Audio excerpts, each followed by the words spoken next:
in audio.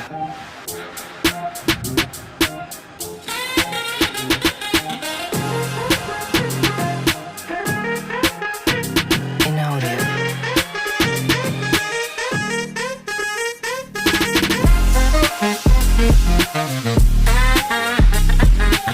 In audio.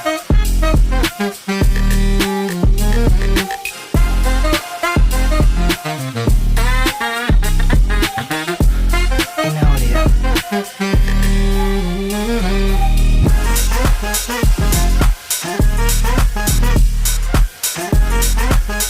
In audio. In audio.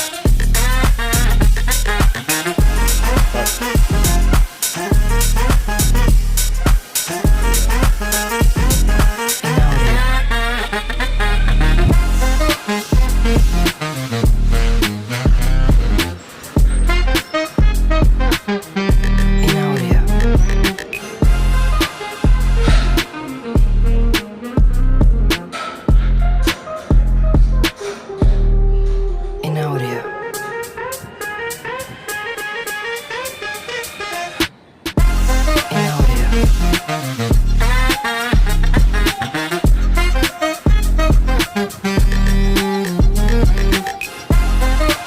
In audio. বৰ্ণালী বসুমতাৰীৰ লগত বহুত কষ্ট কৰে তাই ভাল লাগে এইকাৰণে যে পি এফ চি জিমত তাই এক্সাৰচাইজ কৰি আছে মই পি এফ চি জিমলৈকে আহিছিলোঁ আজি লগ পালোঁ তাইক গতিকে মই অলপ কথা পাতিম বুলি ভাবিছিলোঁ মানে মই এইখিনিয়ে কওঁ যে তাই বৰ্ণালীয়ে আজি কিছুদিন আগতে চেন্নাইত যিটো প্ৰতিযোগিতা হৈ গৈছিল ladies women sports model physique championship তাতে গ'ল্ড মেডেল পাইছে আৰু বৰ্ণালী বসুমতাৰী প্ৰথমগৰাকী মহিলা যোনে শৰীৰ চৰ্চা বিভাগত মানে সোণৰ পদক পাবলৈ সক্ষম হৈছে হয় নহয় তাৰপিছত আগে পিছেও ইণ্টাৰনেশ্যনেল খেলিছে আমি লগত গৈছিলোঁ মালদ্বীপ হৈছে ন ইণ্টাৰনেশ্যনেল হৈছে এনেকুৱা কৰিছে গতিকে বৰ্ণালী এটা খুব ভাল মানে যিটো এক্সাৰচাইজ কৰা যিটো মানে ডেডিকেশ্যন সেইটো সদায় মানিব লাগিব স্বীকাৰ কৰিব লাগিব তাৰ অভাৱ বহুতখিনি আছে তাৰ পিছতো তাই কৰি আছে হয় নহয় আৰু এতিয়া ৰিচেণ্টলি আমাৰ শৰাইঘাট প্ৰতিযোগিতা হৈ গ'ল মানে শৰাইঘাট প্ৰতিযোগিতাত কি মেডেল হ'ল চিলভাৰ মেডেল হৈছে ওমেন স্পৰ্টছ মেডেল ফিজিকত তাৰ কাৰণে মই কংগ্ৰেচুলেশ্যন জনাইছোঁ এনেকৈ যে এই যে ইমান যে টাফ এক্সাৰচাইজ কৰিছে বয়স হিচাপত বয়স বাঢ়ি গৈছে বয়স হিচাপত মানে ইমান ধুনীয়াকৈ এক্সাৰচাইজ কৰে ইমানখিনি কি ক'ৰ পৰা ইমান পাৱাৰ ছাৰ এটা কথা মানে মনত যদি ইচ্ছা আৰু একাগ্ৰতা থাকে তো বয়সটো মানে এইটো বাধা হ'ব নোৱাৰে সেইটোৱে ভাবি মই আগবাঢ়ি গৈ আছোঁ নহয় ইমানখিনি ষ্টেমিনা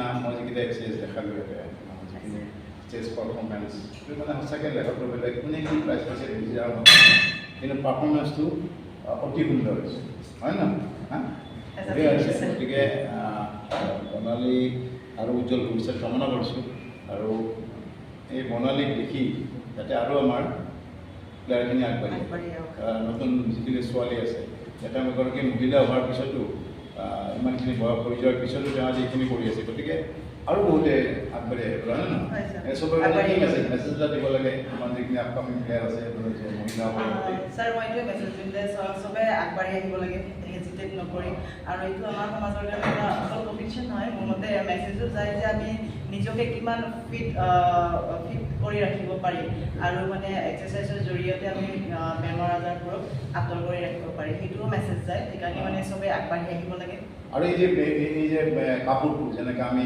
কাপোৰ কিনে এটা সময়ত আমি যেতিয়া প্ৰথমতে আমি ইণ্টাৰনেশ্যনেল প্ৰতিযোগিতাত গৈছিলোঁ এই মই প্ৰথম গৈছিলোঁ 1998 তেতিয়া আমি মহিলা পৰিচয় তাতে দেখিছিলোঁ তেওঁলোকে মানে কি ড্ৰেছটো তেওঁলোকৰ বেলেগ হয় সমান প্ৰতিযোগিতা গতিকে আমি ভবা নাছিলোঁ যে ইণ্ডিয়াত কোনোদিনাখন তেতিয়া আমি আলোচনা কৰিছিলোঁ যে ইণ্ডিয়াত কোনোদিনাখন যে মহিলা পৰিচয় বুলি আমি ভবা নাছিলোঁ কিন্তু এতিয়া বহুতো বডি বিল্ডাৰো ওলাই গ'ল আৰু আমাৰ এই স্পৰ্টছ মডেলো ওলাই গ'ল আৰু অন্য নালাগে অসমত কিমান হৈ গ'ল সবিতা বনিয়াহঁতে আজি বডি বিল্ডিঙত গৈ আজি চিলভাৰ মেডেল পাইছে নেশ্যনেল ইণ্টাৰনেশ্যনেল খেলিছে গতিকে ছায়া বৰুৱা আছে তেওঁ নেশ্যনেল পাইছে ইণ্টাৰনেশ্যনেল খেলিছে ইণ্টাৰনেশ্যনেল মেডেল পাইছে গতিকে বৰ্ণালী ছায়া তাৰপিছত আমাৰ সবিতা এইসকল মহিলা আমাৰ আগবাঢ়ি ওলাই আহিছে আছে নাই গতিকে এই যে কাপোৰ পিন্ধি কমকৈ কাপোৰ পিন্ধিব তাৰ কাৰণে কোনোবা এখন কিবা প্ৰব্লেম ফেচ কৰিছে নেকি?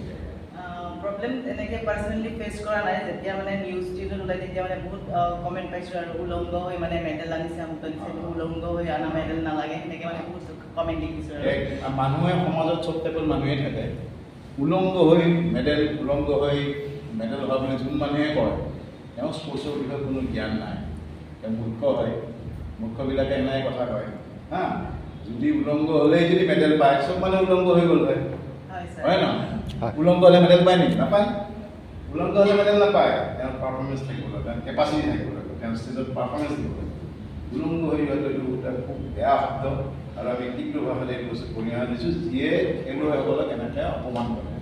বুজি পাইছে? তেওঁলোক খেলুৱৈ নহয়, জীৱনত তেওঁলোকে খেলি মানে তাৰ শুদ্ধ গোষ্ঠী এডাল বাট কৰি পোৱা নাই। এইবিলাক মানে এনেকুৱা কমেণ্ট কৰিব পাৰে। বাকী স্পৰ্টছমেনশ্বিপ কেতিয়াও নকয়। আৰু আমাৰ এজনী আৰু আছিলে গুড়িয়া বুলি, আমাৰ গুড়িয়া তপস্বন বুলি এজনী ছোৱালী আছিলে, গুড়িয়া খাতুন। তেওঁ আমাৰ নেশ্যনেল মেডেলিষ্ট আছিলে। গুড়িয়াও বহুত প্ৰব্লেম ফেচ কৰিছিলে, তেওঁৰ ঘৰুৱা সমস্যা হৈছিল এই ক্ষেত্ৰত। গতিকে এইবিলাক যাতে মানুহ সমাজত নাযায়, সমাজত যাতে এইবিলাক এতিয়া বহুত সলনি হ'ল, মহিলাসকল আগবাঢ়ি আহি আছে, হয় না? গতিকে চবকে এনকাৰেজ কৰিব লাগে। খেলি পেলাই মেডেল জিকিছে, এখন ইভেণ্টত পাৰ্টিচিপেট কৰি মেডেল জিকিছে। কালি কোনোবাই যদি কিবা বেয়া মতামত দিয়ে তাৰ দৰে মানে অপৰাধ মানুহ নাই। মই সেইখিনিকে ক'ম। ধন্যবাদ প্ৰণালী, আৰু ভৱিষ্যত ভাল হওক ন? ধন্যবাদ।